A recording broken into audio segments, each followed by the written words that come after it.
Kahit na hindi po maganda ang plano mo sa sarili mo, mayroong magandang plano ang Panginoon sa iyo. In fact, I've known a lot of people, wala silang plano sa sarili nila, pero maraming salamat, ang Diyos ay may plano sa bawat isa sa atin. So when God commanded us to bear fruit, fruitfulness is not a suggestion. Fruitfulness is a command. Hindi nagsasuggest ang Diyos maging mabunga kayo. Sinasabi ng Panginoon, kailangang maging mabunga kayo. Kung maalala nyo, ang ating Panginoong Hesus, minsan naglalakad siya at naka-encounter siya na isang fig tree. Remember that? Na yung fig tree ay walang fig. Ibig sabihin, wala siyang fruit. At kinurse ng ating Panginoong Hesus, na parang sa una, parang pag inisip natin, kawawa naman yung fig tree, nananahimik, nasumpa pa. Amen? Kasi nananahimik lang siya. Nung na-encounter siya ng ating Panginoon, sinumpa ito ng ating Panginoon sapagkat wala itong bunga.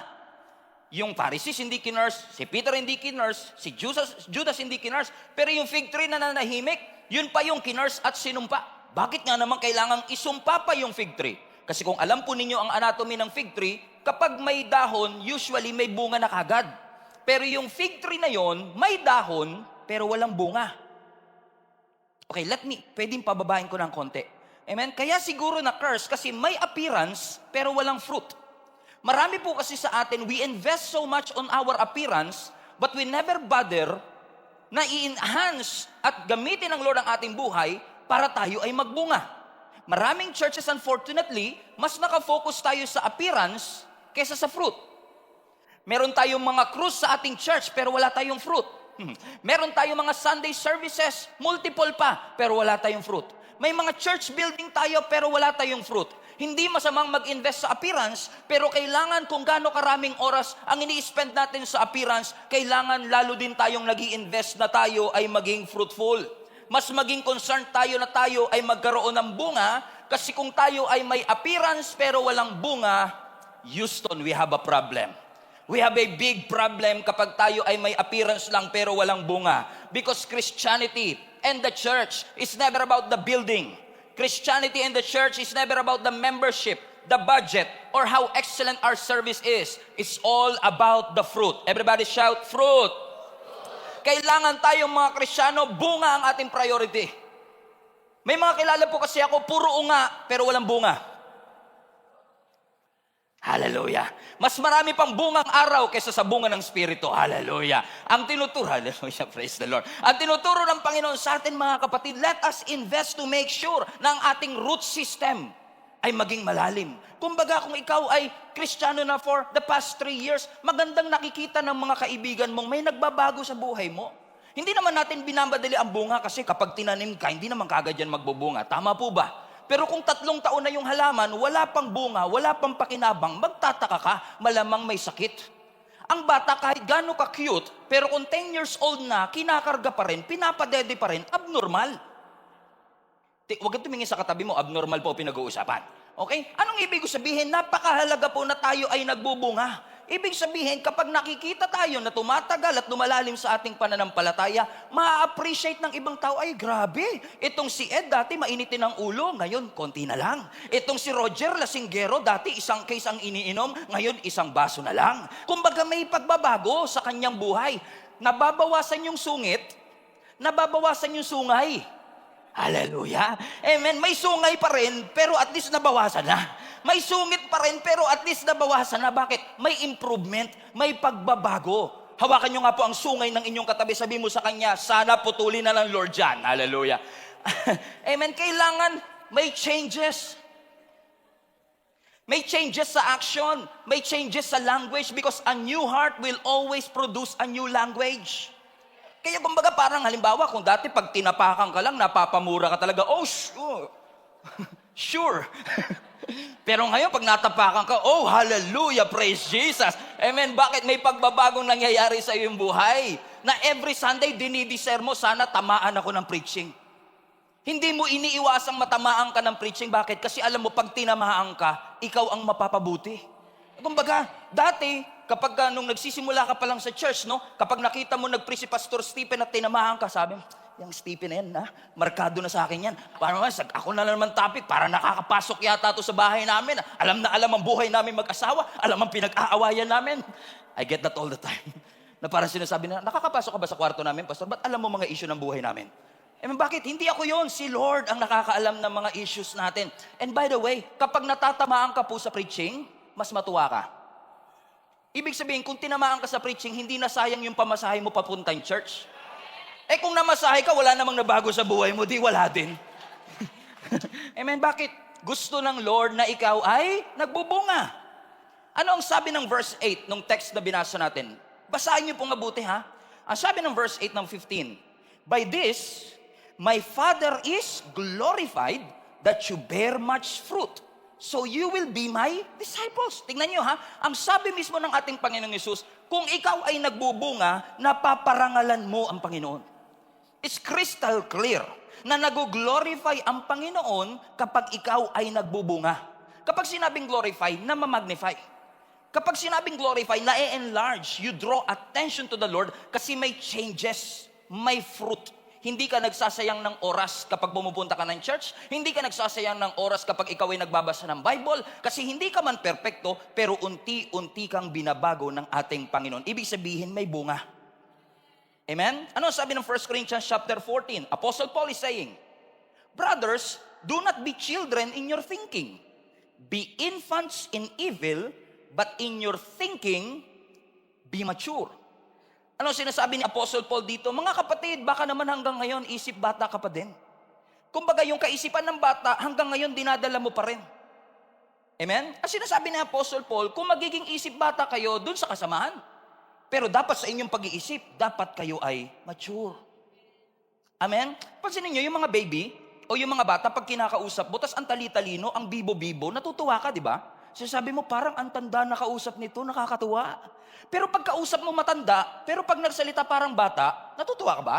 Hindi ka natutuwa, naiinis ka. Bakit? Bakit? Kasi ine-expect mo, dapat yung edad mo, tsaka attitude mo, nagtutugma. Yung edad mo, tsaka behavior mo, nagtutugma. Kaya yung iba galit na galit sa asawa kasi... Amen? Sabi nga nila sa Tagalog, tumanda pero walang pinagkatandaan. Parang hindi tugma yung kanilang edad sa kanilang behavior. At sinasabi ni Apostle Paul, kalimutan nyo na yung inyong isip batang kaisipan. Kung kayo ay mag-iisip, siguraduhin ninyo na merong pagbabago ito. And throughout this series, we have been reminded, kung gusto mong mag-grow, kung gusto mong mag-mature, kailangan talaga mag-involve ka, maging intentional ka, maging committed ka. Because maturity involves commitment. Kapag nagkukumit ka, nagmamature ka. Kapag nagmamature ka, nagkukumit ka. Merong dependence yung maturity saka yung commitment. Kung iniiwasan mo ang commitment, inaiwasan mo ang paglago. Bakit po? Kasi kahit gaano na kataas ang naabot natin sa ating spiritual journey, there is always another level for our life. There's always another floor na pwede mong lagyan. Bakit mga kapatid? Sabi nga ni John Maxwell, marami po sa atin ang merong destination disease. Sakit, destination disease. Yung thinking mo, narating ko na. Okay? Wala nang sagad na. Wala nang improvement. As sinasabi ni John Maxwell, if you really want to be effective, tanggalin mo yung destination disease. Because there is always another level for your life. Pinatotohanan po yan ni Apostle Paul sa 1 Corinthians 13:11. Ang sabi ni Apostle Paul, when I became a man, I put away childish things. Nung ako ay tumanda na, tinabi ko na yung mga kaisipang pangbata. Yung mga allowed dati, maaaring hindi na allowed ngayon. Yung mga pinapayagan dati, amen, ay maaaring maging problema na sa next season ng aking buhay. Yung mga ginagawa ko before, maaaring pagdating ko sa next season, hindi ko na pwedeng gawin. Kasi dati nakakatulong, pero ngayon pwedeng maging hadlang sa aking paglago. Maaaring nakatulong yung iyong ginagawa para marating mo kung saan ka man naroroon. Pero hindi lahat ng nagdala sa iyo sa level na ito ay dadalhin ka pa rin sa next season of your life. Sometimes meron ka mga bagay na kailangang iwanan, mga taong kailangang iwanan, mga attitude na kailangang iwanan. Kung paano ang cellphone laging upgraded, dapat ang behavior at attitude laging upgraded. Kasi gusto natin na tumatanda tayo, nagmamature tayo, na may takot sa Panginoon. Paaring dati meron kang lugar na pinupuntahan na hindi mo na pwedeng puntahan ngayon.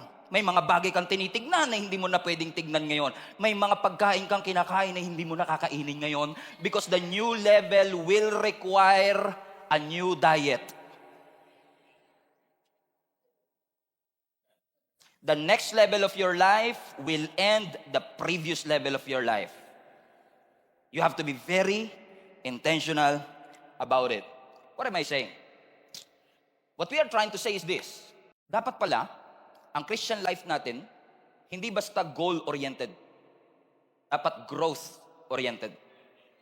Hindi lang basta ma-reach yung goal. Matapos ko yung 21-day fasting. Mabasa ko yung buong Bible. Magandang goal. Pero dapat growth. Yung kahit isang verse lang mabasa ko today, basta tumimo. Kesa nabasa ko nga 10 chapter, wala naman ako naunawaan. Kasi puro bigat-bigat, bigat-bigat. Ang bigat. Kung alam niyo sa Bible niyo, yung genealogy, puro bigat-bigat. Ang bigat basahin. Ang bigat ng mata mo pag binabasa mo, ayaw mong tapusin.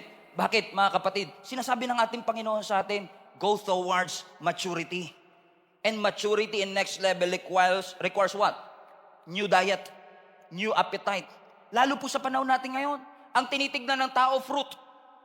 Ang nakikita ng tao, fruit. Ang nakikita ng Diyos, root. Let me repeat.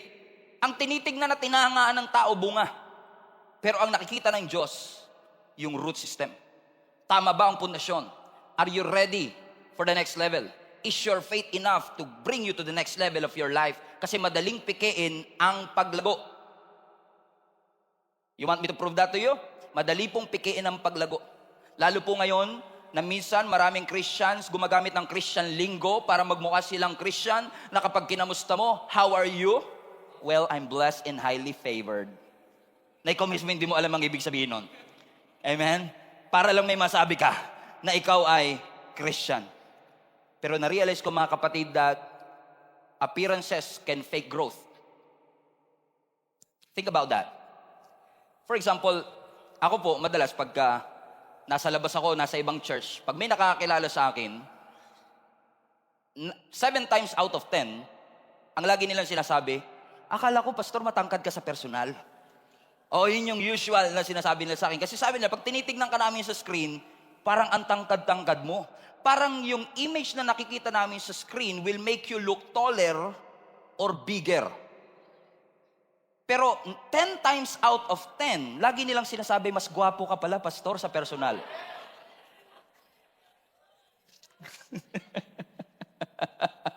Sabi ng mga newcomer, sino ba yan? Sino kilala? Amen. Bakit, mga kapatid? Because kapag nasa camera na minsan, alam nyo to, pag nag-i-Instagram kayo, di ba?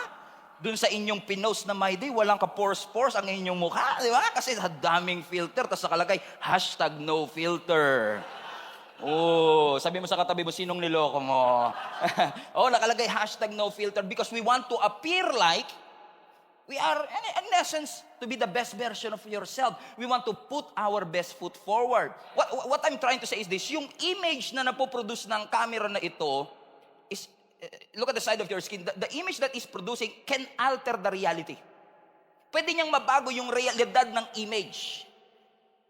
Halimbawa po pumunta kay Enchanted Kingdom. Di ba sa Enchanted Kingdom, may mga rides na hindi pwedeng sakyan ng mga bata, depende sa height. Okay? So pag yung bata hindi pumasok dun sa, halimbawa, ito ang height limit, pag hindi ka umabot dun, hindi ka pwedeng pumasok at sumakay ng rides. Tama ho ba, mga kapatid? Kaya iba pinipeke nila. Yung buhok nila, pinapataas nilang ganun, para additional 5 inches, o kaya nagsasapatos sila ng mga 5 inches para tumangkad sila ng konti, para makapasok sila because they cannot wait to experience those things. Hindi sila makapag-antay na tumangkad sila, minamadali nila, kaya nagugulat tayo minsan, hallelujah Jesus, pag tumangkad na sila talaga, at they are old enough na talaga para mag-ride nung ride na yon, may trauma na sila. Ready na sila, pero traumatized sila, kasi they force their way para maranasan yon at an early age. Amen? Madali kasing pikiin ang edad pag nag-a-apply ng lisensya o nag-a-apply ng, kahit nga sa pagpapakasal, minsan dinadaya yan nila. Amen? Because we want to appear like we are taller, we are bigger. You know what I'm saying, mga kapatid? Ang tawag ko dyan, artificial height. Amen? We want to appear like we are tall enough or we are mature enough. Sa mga language na binabanggit natin sa church, we want to appear like, siguro matagal na to sa church kasi kapag nagsalita, puro Bible verse ang kino-quote niya. Amen? Ang dami niya mga word of God na pinupost sa mga Facebook nila para sila may artificial height, pero si Lord lang ang nakakaalam ng tunay na height natin.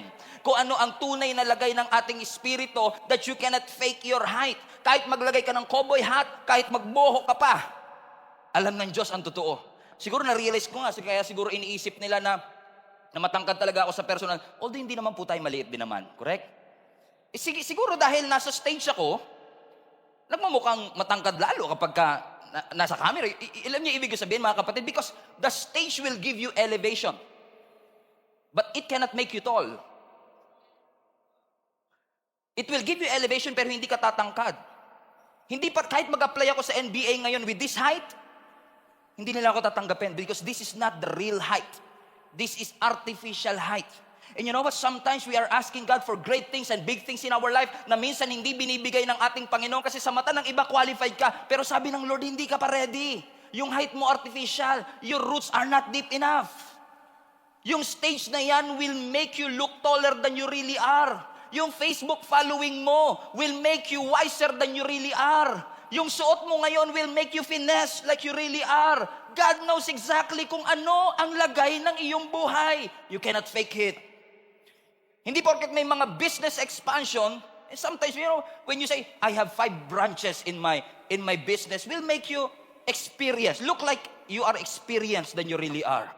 But only God knows what really, or who you really are. Kung ano talaga ang ating kaalaman. Madaling dayain ng edad, madaling dayain ng ating akto. But when you're old enough and you're ready, pwedeng traumatized ka na because you were exposed too soon. And God is teaching us something right here. Huwag mong madaliin. Be patient. Para kapag ready ka na, ma-enjoy mo na talaga. At para i-prepare tayo ng Panginoon, let me put it this way, sometimes God's preparation includes elimination. Minsan may mga tatanggalin ng Panginoon sa buhay mo to prepare you to the next season of your life. Ang sabi ng verse 2 ng John 15, every branch in me that does not bear fruit, He takes away. Every branch that bears fruit, He prunes. Ano ibig sabihin ng prune? Ginugupit. Tinitrim. Sa Tagalog, tinatalbos. Ginugupitan. Tinitrim ng konti. Para saan daw? Pakibasa nga po. So that it may bear more fruit. Nakita niyo mga kapatid? Dalawang klaseng pagtatanggal. Kung nakita niyo ha, yung unang pagtatanggal sabi doon, every branch in me that does not bear fruit, He takes away. So yung fruitless, ginugupit. Pero yung fruitful, ginugupit din. And I admit to you, I've never read it this way. Kasi laging perception natin, kaya may tinanggal, kaya may inalis ang Panginoon para itapon na natin kasi hindi ka naging tapat, hindi ka naging... And all of these are included. Pero tingnan nyo to ha, yung mga branch daw na hindi nagbubunga, tinatanggal. Pero tingnan nyo yung second part. Everybody read. And every branch that bears fruit, He prunes. Ang tanong, nagbunga na, ba't tinanggal pa? Nagbunga na, ba't ginupitan pa? Maiintindihan natin yung una na kapag walang bunga, gupitan mo. So yung fruitless, kapag ginupit, maiintindihan. Pero yung fruitful, ginupit mo, tinanggal mo, trinim mo. Ano daw ang rason? Para mas lalong magbunga. Ano ba ibig sabihin ng pruning? Pruning is cutting off. To give way, to give allowance and room for new growth. Yung fruitless, yung walang bunga, kaya ginugupit para itapon at sunugin. Pero yung mabunga, kaya ginugupit para i-promote at para mas lalong magbunga. Hallelujah. 2 kinds of pruning, 2 kinds of cutting off, na minsan iaalaw ng Lord na may ma-cut off, may matanggal, may alisin, may itrim sa ating buhay, not to punish you, but to bring you to the next season, to the next level, to the next fruitfulness of your life. Yung nga lang minsan, naging masyado na tayong komportable sa mga blessings na natatanggap natin. Parang pag tinitignan mo, parang, Pastor, simula nung nag-join ako dito sa church, ang ganda ng takbo ng trabaho ko. Yung negosyo ko parang kabuti. Kung saan-saan nag-a-appear yung mga branches. Ang dami nagpa-franchise ng aming business. Yung business namin nag-e-expand, yung career ko nagpo-progress. And then magugulat ka na lang, out of nowhere, in the state of your fruitfulness, all of a sudden, God will allow pruning to happen in your life. And you don't seem to understand. Lord, kala ko tuloy-tuloy na to eh. Di ba sabi mo, sumunod lang ako, may blessing. Naranasan ko na eh. Pero bakit 2 taon lang? Tapos biglang nawala ko sa trabaho, nagsara yung negosyo. Anong purpose nito, Panginoon? Nagtatanong mo ba kayo ng ganyan? Because we never realize that a journey towards fruitfulness to more fruit requires pruning. Let me repeat. Ang journey para mapunta tayo sa fruitfulness to more fruit, fruitfulness to much fruit, requires pruning. Minsan may suffering. Minsan may iaalaw na ang Diyos ng mga difficulties in your life para masiguro natin at masiguro ng Panginoon rather na yung next level ng iyong buhay, handa ka, prepared ka, equipped ka to face those journey that you are facing right now. Kasi madalas pag mayroon po tayong mga problema, madalas ang solusyon natin is to always pray that God will remove it. Sino sa inyo minsan pag may mga problema po kayo, pinagpanalangin yung tanggalin ng Lord? Lahat naman siguro. But you know what I realize? You cannot pray away every difficulty in your life. Magugulat ka, may mga prayer ka na kapag nag-pray ka tanggalin, tinatanggal ng Lord. But you cannot pray away every difficulty in your life. Minsan iaalaw ng Lord na dumaan ka talaga doon. Even Jesus endured the cross. Remember sa Garden of Gethsemane, sabi ni Jesus Christ, take this cup, Lord, away from me. In essence, sinasabi ni Jesus, tanggalin mo, Lord, i-prune mo ito. Hindi ko po ito gusto. Pero sabi niya, nevertheless, it's not my will, but yours be done. So when you are suffering, so when you experience pruning in your life, kapag may cut off, kinakat ba dahil fruitless? O kinakat para mas lalo maging fruitful? Kapag may pruning sa ating buhay, ibig ba sabihin, pinapahinto ka ng kaaway o pinopromote ka ng ating Panginoon? Kasi ang sabi ng scripture, yung mga fruitful kaya ginugupit, kaya tinatanggalan, kaya may ini-eliminate, kaya may binabawas, kasi gusto ng Lord na mas lalo kapag i-increase ng ating Panginoon, because yung pruning increases your fruitfulness. Minsan may mga pagkakataon sasabihin mo, Pastor, ba't gano'n? Kung kailan nag-involve ako sa church na to, tsaka naman ako nawalan ng trabaho. Nag-sign up ako sa growth track, naghiwalay naman kami ng jowa ko. Kung kailan nagbigay ako ng tithes and offering, doon naman nalugi yung negosyo ko. Anong ginagawa ng Panginoon? Gusto niya bang nahihirapan kami? No. I don't believe na ang Diyos natin ay masamang Diyos. Nasasabihin ng Panginoon, aba, naglingkod to bigyan ng problema yan. Hindi ganyan kasama ang ating Panginoon. Aba, nagsiserve ka, nag-involve ka sa growth track, bigyan ng malas yan. Hindi, ang Diyos natin ay hindi gagawin yun. Ibig sabihin, kung meron mang tinanggal ang ating Panginoon sa atin, meron siyang either ipapalit o ipopromote sa iyong buhay. Siguro kaya nalugi yung tindahan kasi gusto ng Lord, bigyan ka ng mall. Well, I don't know that. Pero ang alam ko lang, kapag may sinarang bintana o may sinarang pintuan, may mas malaking pintuan na bubuksan ng ating Panginoon. Posibleng tinuturuan tayo ng Lord ng integrity para mas maging mabuting magulang to strengthen our relationship with the Lord. Uncomfortable ang pruning. Pag ginugupit ka talagang, Lord, wag. May mga season of loss and you don't like it, but pruning means growth. Kapag pinuprune ka, kapag ginugupit ka para sa paglago mo yan, kapag ginugupit ka para sa fruitfulness mo yan, kapag ginugupit ka para yan sa promotion mo. So kapag may pruning at nahihirapan ka, hindi ibig sabihin na kapag may pagsubok tayo, lagi tayong labas sa kalooban ng Lord. Minsan nga, nasa kalooban ka na ng Lord, nahihirapan ka pa rin.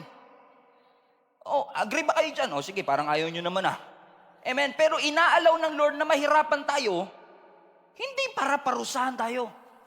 Pruning is training, not punishment. Kung may mga pruning season sa iyong buhay, kung may tinanggal na relationship, kung may mga tinanggal na mga tao sa buhay mo, tinanggal na trabaho, tinanggal na negosyo, tinanggal na resources sa buhay mo, hindi yan para parusahan ka at patayin ka, pasukuin ka at sabihin, ha ha ha ha! Bigyan pa ng mas malalong, padala ng 5 demonyo pa. Hindi, my friend. Gusto ng Lord na mag-bear ka ng much fruit. You are pruned to bear more fruit. So kaya inaalaw ng Lord minsan ng discomfort. to promote you. Hindi naman kasi pwedeng gusto mo lang ng growth, ayaw mo ng pain. Hindi naman pwedeng gusto mo lang ng stretch, ayaw mo ng stretch marks. Gusto mo lang yung benefits ng anointing, ayaw mo yung price of the anointing. Gusto mo umupo sa front row seat, ang kaya mong bayaran general admission. Gusto mo ng success, gusto mo ng glory, ayaw mo ng process. Sabi ng Panginoon, you want to follow me? Kasama talaga ang pruning. Kasama talaga ang difficulty. And you have to accept that reality. That when you follow me, hindi lahat ng dala mo, madadala mo talaga. Papaiwanan ng Panginoon sa iyan. Amen. Naalala niyo po si Prophet Samuel. Si Prophet Samuel, mahal na mahal niya si King Saul. Remember that story?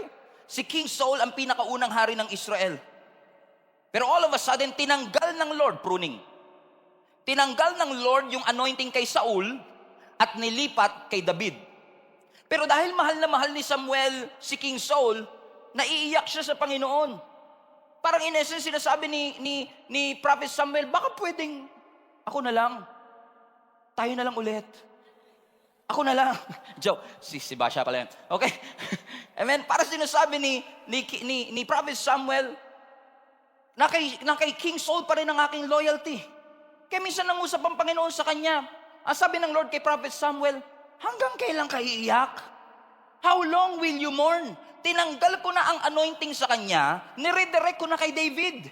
Ang focus mo na sa previous pa rin, may bago na. At sinasabi ng ating Panginoon sa atin, tinanggal ko na dyan, nireject ko na yan, pinipilit mo pa.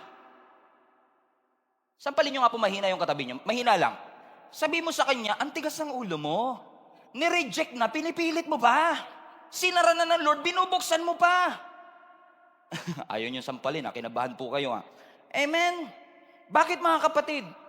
Nireject ng Panginoon kasi gusto niyang baguhin. I-redirect tayo. Dalhin tayo sa bagong season, sa bagong government, sa bagong stage ng ating buhay. And you cannot experience the fullness of what is now, without you living what was behind. Leave those who are behind and focus on the future. Focus on the purposes of God in your life.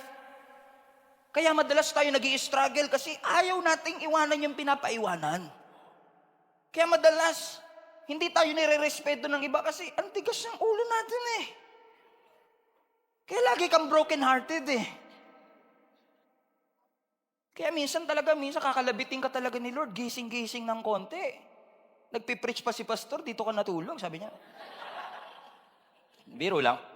Gising-gising ng konti, hindi yan ang kalooban ko. Sumagot ka naman, pastor, masaya kami. Ang saya namin. Alam nyo, na-realize ko mga kapatid, hindi porket masaya ka, tama ka. Hindi porket masaya ka, nasa kalooban ka ng Panginoon. Hindi nga porket nakakabili ka ng mga property, nasa kalooban ka ni Lord. Mga drug lord, nakakabili rin ng property. Amen. Huwag mong sirain ang iyong buhay, kapatid. Ano sabi ng Proverbs 19 verse 3? People ruin their lives by their own foolishness. Tapos nagagalit kayo sa Diyos. O hindi ako nagsabi niyan, binasa ko lang. Tinagalog ko nga para mas maintindihan. Ano sabi uli, minsan sinisira niyo ang buhay niyo dahil sa sarili niyong kamangmangan. Tapos yung consequences, sisisi mo sa Lord. Lord, bakit ganito? Bakit ganyan? Kasi nga hindi porkit masaya ka, tama ka. Hindi porkit gustong-gusto mo, gustong-gusto ng Diyos sa'yo. Pang Twitter yan pastor, inaantay ko lang na magbago yung season. Baka season lang to ng hirap, season lang ng heartbreak. Totoong may season of heartbreak. Totoong may season of elimination. Totoong may season ng pruning. Totoong may season na may mga tinatanggal, may binabawas. Minsan ide-demote ka, minsan babaguhin ang lugar mo, minsan papapuntahin ka sa lugar na hindi mo gusto. May mga season talaga na ganun. Do you agree mga kapatid? At kapag nagbago ang season, dapat magbago ka din. Kapag winter na, mag-jacket ka. Kapag summer, magsando ka. Hindi mo pwedeng ipilit yung sando mo sa Canada. Magiging polar bear ka doon. Amen. At huwag mong ipipilit yung jacket mo dito sa monumento. Pag titinginan ka, kala kong pogi nito. Hindi ka pogi. Kita yung pawis mo, dami. Kala mo naman to si pastor, ikaw nga nakapangkardo dalisay ka dyan. Hallelujah! Bakit mga kapatid? Hindi, listen. What if I tell you na hindi lahat ng pinagdadaanan mo season? What if inakala mong season pero ang totoo cycle? Kasi ang season dependent sa time. Ang cycle dependent sa iyo. Minsan sinasabi natin sa ating Panginoon, Lord, inaantay kita. Get me out of this season. Get me out of this season. Sabi naman ng Lord sa iyo, no, ako nga nag-aantay sa iyo na mag-decide ka to get out of that cycle. Stop rebuking what you need to repent. Nire-rebuke mo, dapat nire-repent eh. Hindi yan season. Cycle yan. Pastor, pag-pray mo naman ako, nasa 10 taon na po ako ng season of financial difficulty. 10 taon, baka hindi na po season. Baka cycle na po. Ang season, inaantay mong matapos. Ang cycle, pinuputol. Ang cycle, kailangan lumaya. And many Christians right now, hindi makalaya-laya kasi nag-aantay ng season. Wala pa ba, Lord? Wala pa ba, Lord? Wala pa ba, Lord? Tumatanda na po ako. Lord, wala pa po ba? Nauubos na yung savings ko. Sabi ng Lord, ay, nakantay ka ba sa akin? Ikaw nga inaantay ko eh. Kailan ka magde-decide na tapusin na yung cycle na yan? Nire-rebuke mo. Eh, sinasabi ng Panginoon, kailangan mo lumaya. Kailangan mong pagsisihan. Sometimes, you have to make what I call pruning decisions. Ikaw mismo talaga magpipray, Lord, tanggalin mo ito. Sabi nga po ng Hebrews chapter 12, verse 1, therefore, since we are surrounded by such great cloud of witnesses, everybody read this with me, let us throw off. In essence, prune it. Tanggalin mo everything that hinders and the sin that so easily entangles. Let us run with perseverance the race marked out for us. May race ka. Ang sabi ng Panginoon, gusto mo matapos yung race, iwanan mo yung mga bagahe mo nakakapagpabigat sa iyo. Meron po ako sinusulat na libro, ang pangalan, Baggage Analysis. Isa sa chapter ng libro sinusulat ko, Travel Light. Kasi importante tayong mga Kristiyano, dapat when we want to follow God, travel light. May mga bagay na dala-dala ka ngayon na pinapaiwanan ng Panginoon. Sa journey natin kay Lord, hindi pwedeng dagdag ka lang ng dagdag. Gusto ng Lord, nagbabawas ka rin. Kausapin nyo nga po katabi nyo, nagbawas ka na ba? Parang iba yata yung pastor. Okay, nagbawas ka na ba? Amen? Travel light. Ipoprune talaga ng Lord yung mga actions mo. Minsan yung mga words mo babaguhin ng Lord. Yung hindi tama, gugupitin. Yung mindset, gugupitin. Yung activities, gugupitin. Yung toxic relationship, gugupitin. Yung illegal relationship, itatago pa din. Huwag kayo mag-alala, ibang church po to ha. Hindi kayo to. Amen, gugupitin. Alam mong meron kang character deficiency na kailangan maging aware ka. Meron kang serious sin in your heart na kailangan pagsisihan. Ang spiritual vitality mo ang hina-hina. You know you are prideful and not dependent to the Lord. And that pride needs to be pruned. Hayaan mong i-prune ka ng Panginoon. Tanggalin ng Lord para mas maging magaang ka sa pagsunod mo sa ating Panginoon. Minsan gagamitin din ng Lord ang suffering. Na kapag may suffering ka, i-consider mo rin yan na blessing kasi nagpo-produce. Parang pruning, pag ginupit, magpo-produce ng more fruit. Pag ginupit, magpo-produce ng much fruit. Kaya ang sabi ng scripture, consider it pure joy. James 1, 2-4. Consider it pure joy, my brothers and sisters, whenever you face trials of many kinds. Read this with me. Because you know that the testing of your faith produces perseverance. Let perseverance finish its work, so that you may mature and complete and not lacking anything. So most of the time, pag may tinanggal ang Panginoon sa iyo, pruning ng Lord yan. At tulad ko po, hindi po ako hardinero. Yung nanay at tatay ko merong green thumb, ako brown. Hindi ako makapagpatubo ng halaman. Wala po akong alam sa paghahalaman. So hindi po ako plantito. Alright? Pero yung mga magulang ko, ang galing nila magpatubo ng halaman. Minsan, pag may nakikita akong mga gardener, mga plantito at plantita, na ginugupit-gupit nila yung kanilang halaman, parang pakiramdam ko, pagka nakikita ko sa NLEX, madalas yung ginagawa sa NLEX, pinuputol nila yung mga branches at mga sanga. Lagi ko sinasabi, oh, don't destroy the environment. We must love our, alam niyo yun? Mahalin natin ang Pilipinas, mahalin natin ang ating environment. Ba't nyo pinuputol? Kasi sa ignoranting kaisipan, yung pagputol, pagpatay. Pero sa isip na nakakaalam, yung pagputol, paglago. Amen? Hindi siya pinuputol para patayin. Pinuputol siya para lalo kang palaguin. Kasi ang buhay mo mas lalo nag-i-increase kapag ikaw ay pinuprune. Kapag may tinuturo ang Panginoon sa atin, kapag may pinapaalala ang Panginoon sa atin, kapag may mga messages na gusto ng Lord na tanggapin natin, pakinggan natin, yakapin natin at pagbulay-bulaya natin. Kasi hindi lahat ng opportunity blessing, hindi lahat ng open door ay blessing, pero hindi rin lahat ng closed door ay dead end. Minsan may mga i-reject, may mga tatanggalin, may mga haharangan to redirect you and to correct you. Have you noticed of that, mga kapatid? Na sometimes puputulin talaga ng Panginoon para i-redirect ka. Amen? Wala, patay na po. Kanina pa tinatamaan, Pastor, sugatan na, hindi na po makasagot, patay na. Konting hinay-hinay naman. Sobrang tahimik. Amen. Amen? That sometimes God will prune, God will reject, to redirect, and to correct. Think about this. Ang pruning is an awesome opportunity for you to correct your thinking. Baka kaya tinanggal ng Lord kasi mali yung ating pananaw dito. Tanungin din natin sarili natin. Tinanggal kaya ng Lord kasi nagmadali ako?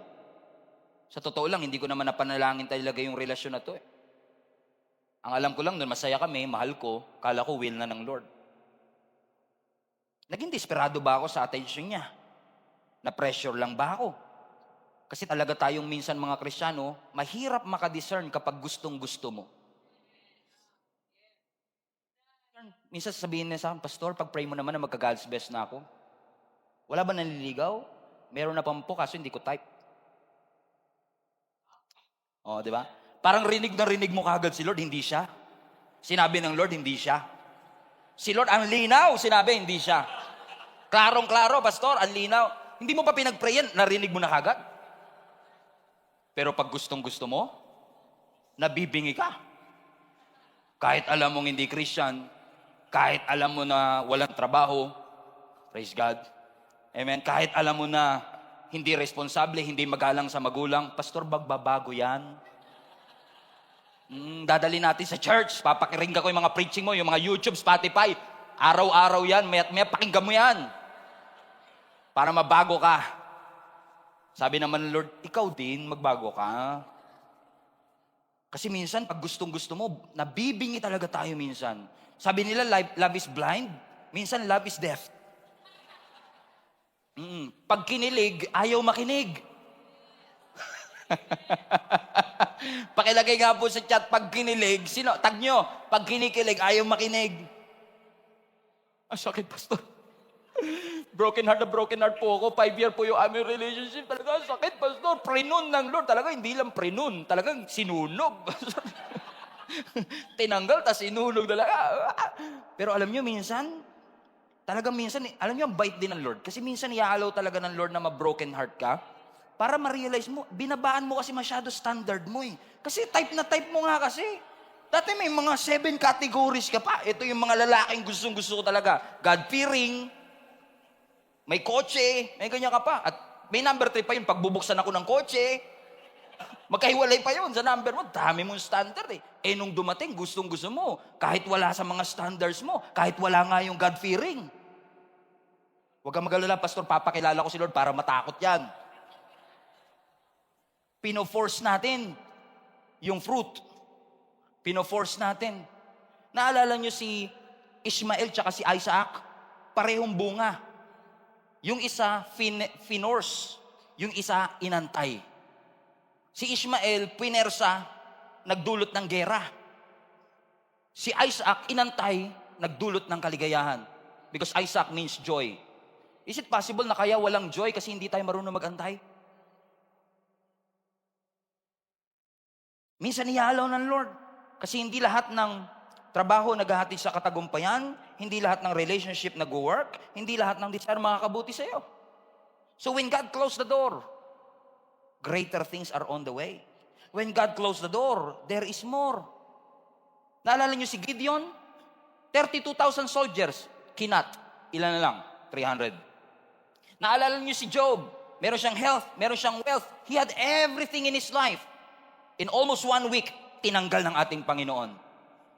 Pero ang nakakahanga kay Job, mga kapatid, despite the immense loss and suffering, tinanggal ang health and wealth. Ang sabi ng scripture, nung nawala na sa kanya ang lahat, he fell on the ground and worshiped the Lord.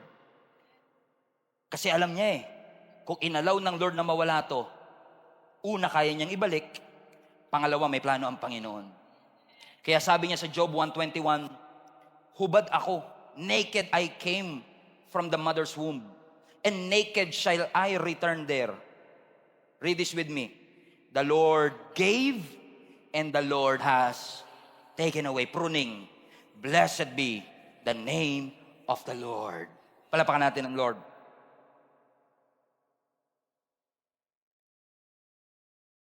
So the pruning is a great opportunity for you to assess.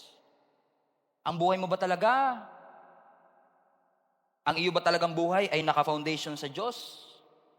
O hindi? Kasi baka pag tinanggal ng Lord yung negosyo, magtampo ka sa Diyos. Kasi masyado ka nang naging dependent sa iyong negosyo. Baka kapag tinanggal ng Lord yung trabaho, baka masyado kang sumama ang loob mo sa Panginoon kasi masyado ka nang dependent sa trabaho. Si Abraham, inantay niya si Isaac 25 years.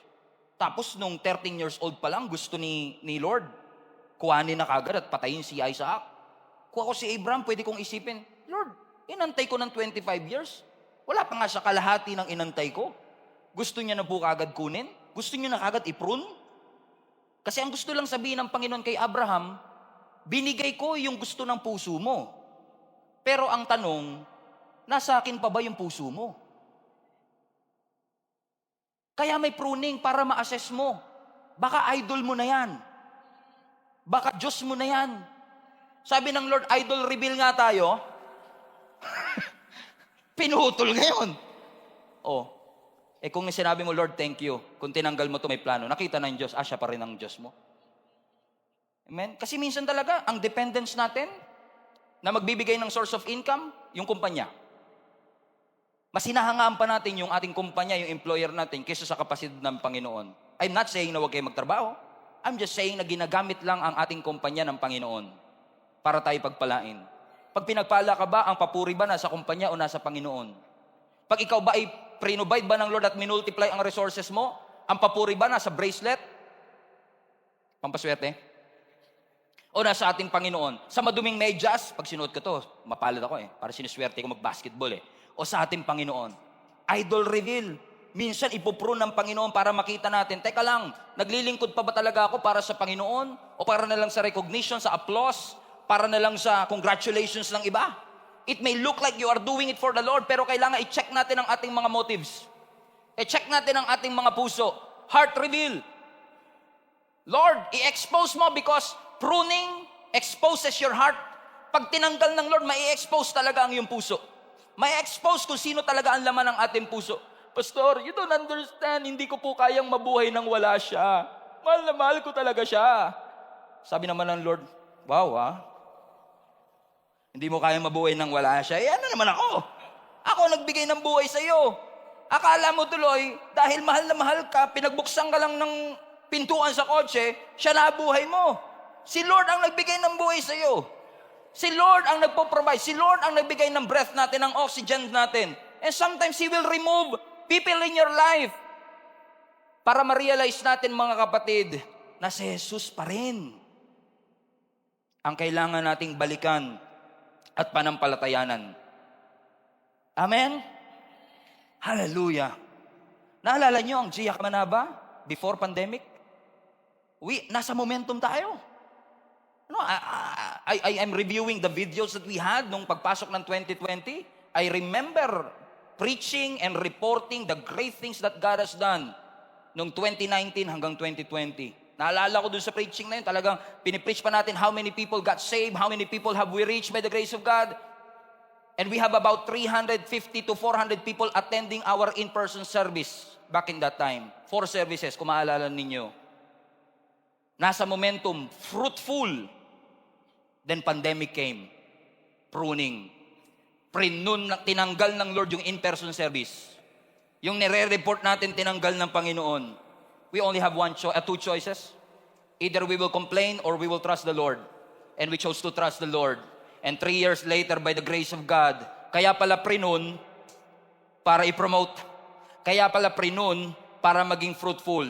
Yung dating 350 in-person attendance, ngayon 700 to 800 people every single Sunday. Why did that happen, mga kapatid? Amen. Kamanaba lang yan. Wala pa yung Bacolod natin na ang dami rin kaninang umaten at yung Dumaguete na marami ding umaten. Bakit nangyari? Kasi hinayaan natin ang Panginoon. Lord, kung kailangan gupitin, gupitin mo lang. Kasi kung hinayaan mo, kung binigay ng Diyos, kahit hindi mo gusto, pagpapala pa rin yun. Kahit hindi mo gusto, pagpapala pa rin yun. Kasi pinoprotektahan tayo ng Lord sa sarili nating foolishness. Purihin natin ang Diyos. Pasalamatan natin